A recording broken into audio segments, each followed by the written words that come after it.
Deputy Clare Daly, without interruption. Taoiseach, you've been in power now for 2 years. You've been resoundingly rejected by the people of Meath East, and now, of course, decisively rejected by the organised movement of working people.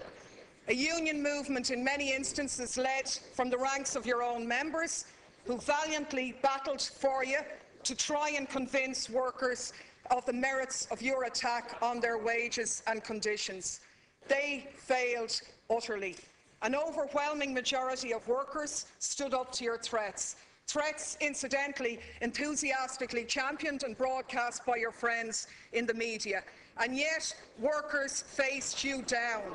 An act of defiance that I have to say has served as a shot in the arm for all of your victims, the lone parents, disability recipients, homeowners, pensioners, because public sector workers demonstrated that there's a lot more of them than there is of you. They debunked the myth that it's not possible to take you on. And the reason for their defiance is simply that there's no more blood to be taken from that stone. And how could it be otherwise when a majority of public sector workers who earn between 23 and 45,000 euros have already endured a 22% pay cut, and you want to impose more on top of that. So I suppose the question I'm asking you is where you're going.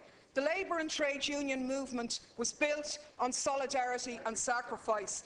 The ambitions of people like Connolly and Larkin wasn't just about defending wages and conditions, but it was about developing a vision of a better society which put the interests of ordinary people first. You have completely failed and abandoned that tradition.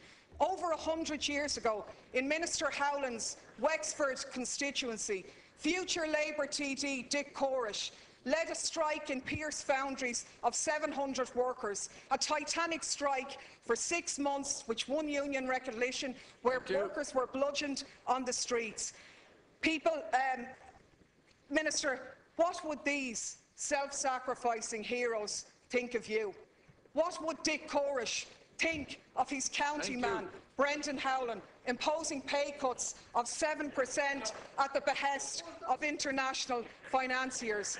So, Taoiseach, my question to you is, since you don't believe in struggle and solidarity, is it not time that you did the honourable thing, follow the path of the tradition that you are now firmly in, and follow, like Michael O'Leary before you, go off and join Fine Gael and bring Minister Howland with you?